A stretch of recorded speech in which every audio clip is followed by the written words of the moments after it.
14 गांवों की महापंचायत हो रही है। इसकी अध्यक्षता कर रहे गुरुजी लेखराज जी और अशोक भाटी जी बहुत अच्छा संचालन कर रहे हैं, उनका बहुत बहुत धन्यवाद। यहाँ जितने भी बाहर से हमारे अतिथिगण आए हैं, हम उनका तहे दिल से हार्दिक स्वागत करते हैं। प्रशासन ने यहाँ बहुत गलत अफवाहें फैलाकर किसानों का शोषण शुरू कर दिया है। यहाँ ये तक अफवाहें फैलाई जा रही हैं कि सहमति 58% हो गई, 60% हो गई। मैं आप सभी लोगों को बताना चाहता हूं कि आप इस तरह की अफवाहों में ना जाएं। 5% सहमति होगी तो उसको भी 50 बताने का काम लोग करते हैं ताकि एक उनका माहौल बने। ऐसा कहीं कुछ नहीं है। थोड़ी बहुत ना के बराबर जो सहमति गई है वो उन पर दबाव रहा है। मेरा सभी से निवेदन है कि अपनी संकल्प पर तटस्थ रहें। आज हमारी आने वाली पीढ़ियों के अस्तित्व का सवाल है। 300 किलोमीटर तक कहीं कोई जमीन किसी को खेती के लिए मिलने वाली नहीं है। जो पहले चरण में अधिग्रहण हुआ है उन लोगों ने, किसानों ने 2-2 लाख रुपया बीघा जमीन खरीद ली थी, लेकिन आज वहाँ के रेट 10 लाख से लेकर 15 लाख तक हैं। और इसी बीच थोड़ा गांव से हमारे किसान ठाकुर नवरत्न सिंह के साथ आए हुए हैं। सभी का बहुत बहुत हार्दिक स्वागत। मैंने 6 महीने में देखा है 300 किलोमीटर तक कहीं कोई जमीन नहीं मिल रही। अगर कोई है तो वो विवादित है और जिन लोगों ने लेने की खरीदने की कोशिश की है उनके पैसे फंस गए। आप ये समझें, किसान आदमी खेती का काम करना जानता है, दूसरा काम कर नहीं सकता, और खेती के लिए जमीन उसे कहीं मिलेगी नहीं। तो आपकी पीढ़ियों ने जो अपनी पहचान बनाई है वो पहचान आपकी यहीं खत्म हो जाएगी। कोई कहीं जाएगा, कोई कहीं जाएगा, सब बर्बाद हो जाएंगे। इसी चिंता को लेकर क्षेत्र में खलबली है और सभी लोग, आप सब लोगों से ये मदद चाहते हैं कि भाई कम से कम अगर जमीन की कहीं मजबूरी हो तो उसका उचित मुआवजा मिले, ताकि आने वाली पीढ़ियों के लिए कम से कम कुछ कोई धंधा, कोई व्यवसाय किया जा सके। कम से कम ये जो गांव हैं जो बॉर्डर लाइन पे आ रहे हैं, इनको जरा सा अलाइनमेंट देने के बाद बचाया जा सकता है।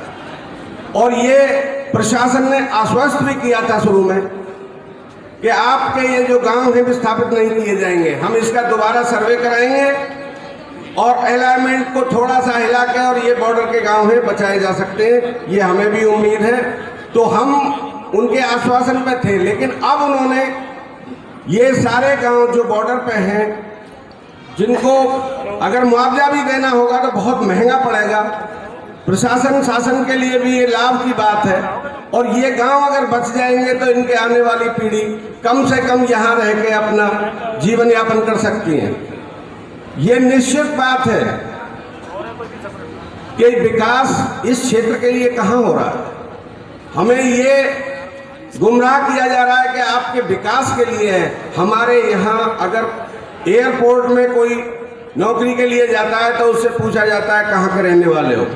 अगर 200 किलोमीटर से नज़दीक के हो तो आपको यहाँ कोई रोजगार नहीं मिलेगा। जो यहाँ के लोग हैं विस्थापित होकर कहीं से कहीं चले जाएंगे, इनका क्या विकास हुआ।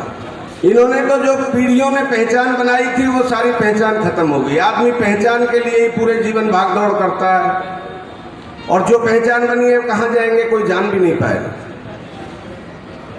मेरा सभी से ये अनुरोध है कि हम सब मिलकर एक साथ इस लड़ाई को लड़ें, अपने गांवों को विस्थापन से बचाएं। किसी भी कीमत पे गांव विस्थापित ना हो, इसके लिए हमें जो भी करना पड़े हमें करना चाहिए।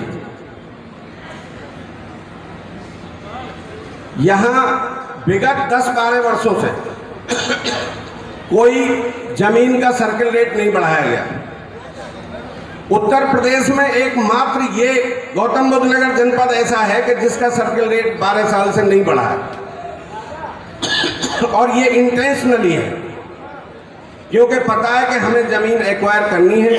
अगर सर्किल रेट बढ़ाया तो इसका 4 गुना देना पड़ेगा।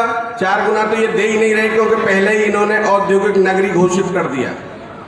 हमारे इन सब गांवों को औद्योगिक नगरी, यहाँ कितनी इंडस्ट्री लग रही है सब जानते हैं। जो इंडस्ट्री कहीं लगी भी है तो उनमें यहाँ के लोगों को रोजगार तक नहीं है। यहाँ ये औद्योगिक नगरी कहाँ से हो जाएगी? कागजों पे, धरातल पे सभी जगह जो गांव थे वो उसी अपने प्रवेश में हैं। आज भी गांव ज्यों की त्यों हैं, लेकिन उनको औद्योगिक नगरी घोषित करके केवल किसान को मुआवजा न देना पड़े, ना के बराबर देना पड़े।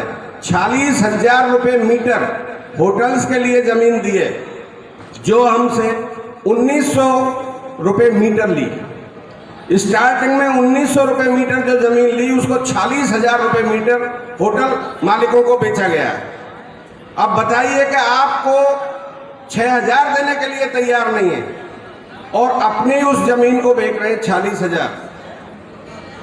हमें इस लड़ाई में सभी को एक साथ मिलकर, किसी एक इंडिविजुअल किसी का नहीं है, ये हमारे सभी किसानों की आने वाली पीढ़ियों का सवाल है।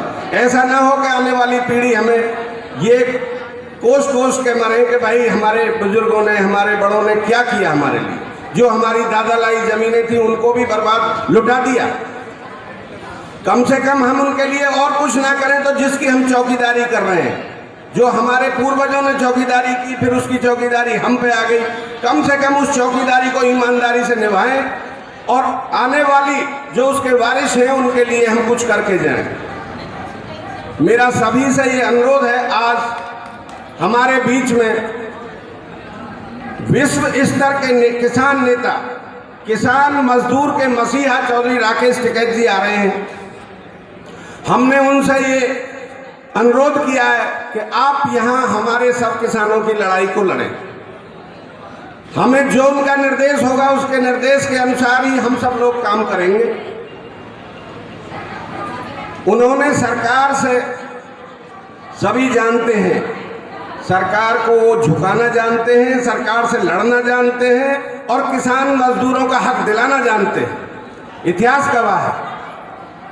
उन्होंने, बाबा महेंद्र सिंह टिकैत ने, उनके बाद राकेश टिकैत जी ने किसानों का हक दिलाने में अपने कहीं कोई कमी नहीं छोड़ी और दिलाया है। हमें ये उम्मीद है कि चौधरी साहब यहाँ आएंगे तो क्षेत्र का मनोबल बढ़ेगा और उनके दिशा निर्देशन में क्षेत्र काम करेगा, ये आंदोलन चलेगा और किसानों को किसानों का हक मिलेगा। धन्यवाद।